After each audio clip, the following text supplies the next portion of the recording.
Hola a todos. Hoy estamos de nuevo con la doctora Marcela Molina, psiquiatra, para hablar un poco de lo que se conmemora el día de hoy. Marce, ¿qué se conmemora el día de hoy? Hoy, 13 de enero, es el día de la lucha en contra de la depresión. Okay. Precisamente ese tema nos llamó mucho la atención porque en la unidad de cuidado intensivo no siempre tenemos pacientes de sepsis, ni trauma, ni cirugía cardiovascular. También tenemos una gran cantidad de pacientes por temas de depresión. Suelen tener conductas autolesivas algunas veces y, para colmo de males, llegan el fin de semana donde no hay psiquiatra. Ni psicología tampoco. Ni psicología, ¿cierto? Correcto. Entonces queríamos como abordar ese tema, Marce, para que nos ayudes a saber qué hacer como en esas situaciones, sí.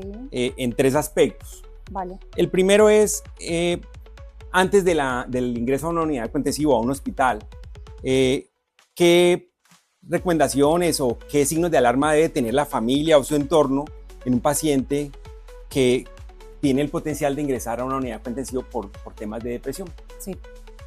Bueno, respecto a ese punto, siempre hay que tener en cuenta ciertos signos de alarma que son notorios para la familia y las personas allegadas, como cambios en las conductas, aislamiento social, disminución en el autocuidado, alteración de la alimentación, alteración del sueño y ver al paciente desmotivado. En la depresión es muy frecuente que se perciba como si fuera pereza. No es pereza, es desmotivación y es falta de voluntad para empezar tareas y para finalizarlas. Pero lo más importante para que un paciente no vaya a llegar a una unidad de cuidados intensivos es hacerle caso a un paciente o a cualquier persona, aunque no sea paciente todavía, el hecho de que hable sobre la muerte. No que hable de manera pues como de curiosidad y ese pues que no sea como un tema más de curiosidad o de querer indagar, sino de quererse morir, de quererse matar, de querer atentar contra la vida, de sentir que es inútil. Siempre que un paciente o una persona hable sobre eso, eso se tiene que abordar. Abordarlo y preguntar activamente es prevención. No es incitar a alguien para que se haga. Siempre eso es preventivo. Entonces, no se le puede tener miedo a hablar sobre la muerte.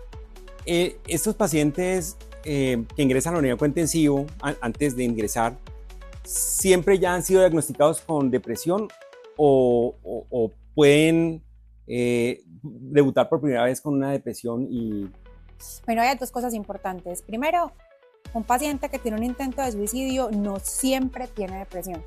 No. Hay otros diagnósticos alrededor que pueden estar relacionados a intentos de suicidio. ¿Listo?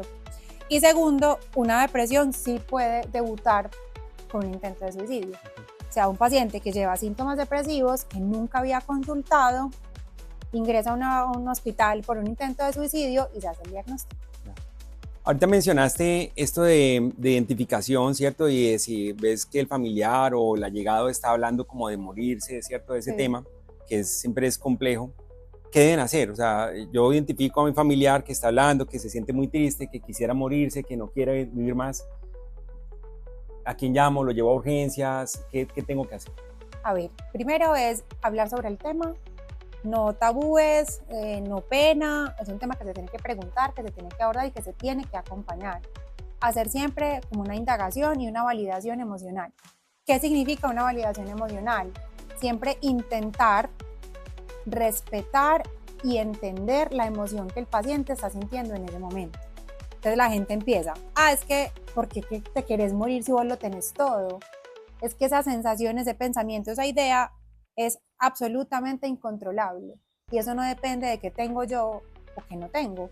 Entonces esa frase es muy destructiva porque además genera mucha culpa en los pacientes, ¿cierto? Lo segundo es preguntarle al paciente cómo se siente y cómo quiere ser acompañado. ¿Vos querés que yo te acompañe? ¿Vos de qué manera? Pues vos querés que yo esté con vos en tu casa, que estemos juntos, o vos querés que te saque de tu casa, querés salir, te puedo acompañar. O sea, que el paciente tenga claro que la familia o la persona que está con él está dispuesto a acompañarlo en este proceso. Obviamente se le tiene que ofrecer acompañamiento de un profesional en salud mental. No. Si digamos que la idea es inminente y es inminente que el paciente se vaya a hacer daño, hay que direccionarse a un servicio de urgencias. Ok, ok, muchas gracias. A veces llegan familiares y encuentran al paciente dormido y dicen, es que se tomó más pastillas o se quedó dormido.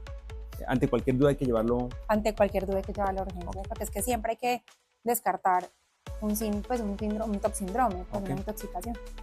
Bueno, una vez ya el paciente ha llegado a la unidad, esta etapa pues realmente nos pasa mucho los fines de semana.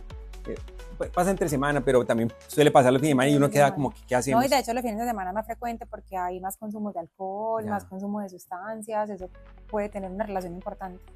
Y llegan pacientes con síntomas de intoxicación, generalmente por los mismos medicamentos que están recibiendo para la depresión. Entonces, ¿qué hacemos? ¿Cómo abordamos un paciente que tiene un cuadro autolesivo por antidepresivos, pero a la vez hay que darle como antidepresivo? O sea, ¿cómo abordamos eso? Bueno, en primer lugar es importante la evaluación por el servicio de toxicología. Hay que definir muy bien la intoxicación por qué tipo de medicamentos es, hipnóticos, antidepresivos, antipsicóticos y demás, porque cada uno tiene una vida media diferente y obviamente en algún momento el paciente tendrá que volver a empezar un tratamiento antidepresivo, ¿cierto? Entonces lo principal es la valoración por toxicología. Okay. ¿Cuándo reiniciamos cuando toxicología nos diga? Cuando toxicología diga, no hay ningún problema reiniciar antidepresivos. Ya. Y lo primero es como garantizar como los signos vitales. Sí, claro, que el paciente esté estable. Que esté estable, sí. Y monitorizado. Monitorizado, si es necesario, sí, claro. ¿Tiene que estar sí o sí en una unidad de monitorización? Depende del toxindrome y depende del grado de intoxicación. Ya. Depende de eso. Y eso estado de conciencia, pues obviamente. Ok.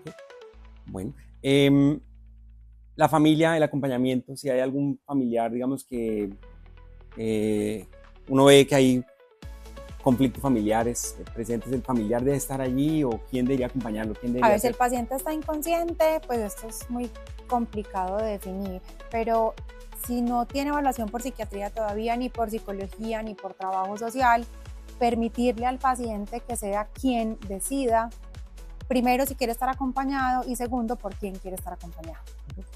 Nos pasa algo, Marce, muy frecuente cuando tenemos un paciente y ya sale como la intoxicación, y es que quieren pedir alta voluntaria. Dicen, doctor, yo me quiero ir. Y uno, ¿es correcto dejar ir a una persona que se autolesionó o cuándo no, cuándo sí? Porque también me pasó, te cuento esta historia. Alguna vez estaba en una unidad intensivo y el paciente se había intentado autolesionar y ya había pasado como su fase crítica, como las primeras 24 horas, y me dijo que se quería ir. Y yo no, pero había mucho riesgo, no tenía como un círculo familiar cercano que lo acompañara. Y yo le dije, no te puedes ir, hay que esperar, de convencerlo. Cuando menos me di cuenta, me llegó la policía, que porque lo estaba secuestrando. El paciente llamó a la policía y que porque lo estaba secuestrando. Sí, entonces es un tema muy difícil. ¿Qué hacemos? A ver, ese tema es un limbo. Ahí uno puede pecar en favor o en contra del paciente. Y ambos pueden ser pecados, por decirlo de alguna manera. Pero si un paciente está en capacidad de autodeterminación, el paciente puede firmar alta voluntaria. No. Lo ideal es siempre contar con un acudiente o familiar, pues ojalá en primer grado, que ayude a la persuasión del paciente para que permita continuar hospitalizado. Pero es un tema bastante difícil. Ese punto es un tema que siempre ha generado muchísimo conflicto en el área de salud mental. Digamos que ya una vez el paciente se ha recuperado, ¿siempre debe ir a una unidad de salud mental a hospitalizarse? No necesariamente, hay que evaluar el riesgo del paciente en el momento del alta. Ese riesgo es un riesgo variable, eso es dinámico. Entonces siempre hay que estar como muy pendiente del riesgo suicida en el momento que el paciente va a ser dado de alta ya por sus síntomas o signos físicos orgánicos para tomar esa decisión. Okay. Pero no todos necesariamente deben ir a una unidad de salud mental. Ya. Una vez egresa el paciente de la unidad, ¿qué medidas deberíamos tomar o como familia, como entorno familiar, para evitar esa recurrencia, ¿cierto? ¿Debe integrarse rápido al trabajo? Eso también es muy relativo porque hay pacientes en los que el trabajo es considerado un factor protector, pero hay pacientes en los que el trabajo puede ser un factor predisponente a los síntomas. Entonces esas son cosas que tienen que evaluarse de manera individual. Pero lo más importante al egreso es que el paciente primero tenga adherencia al tratamiento ordenado en caso de que se le haya ordenado tratamiento. Segundo, que tenga un seguimiento estrecho por el equipo de salud mental. Y tercero, que tenga un buen acompañamiento sociofamiliar. Okay. Marce, muchas gracias. Con mucho gusto. Marce, antes de todo eso, porque creo que hemos tocado el tema de la depresión en sus escenarios, ¿quisieras dejar algún mensaje este día de hoy que se conmemora el Día de la Depresión? A mí me parece muy importante porque eso es muy frecuente que se vea en hospitales de todos los niveles, y es la estigmatización de los pacientes que ingresan por cualquier enfermedad mental. Primero, validar siempre al paciente. La enfermedad mental es como cualquier enfermedad que necesita atención. Y eso no lo podemos olvidar porque muchas veces los pacientes ingresan por enfermedades médicas y solamente por el hecho de tener un antecedente de enfermedad mental, los síntomas se les quita muchísima importancia. Entonces hay que separar una cosa de la otra. Un paciente con enfermedad mental puede tener también una enfermedad médica.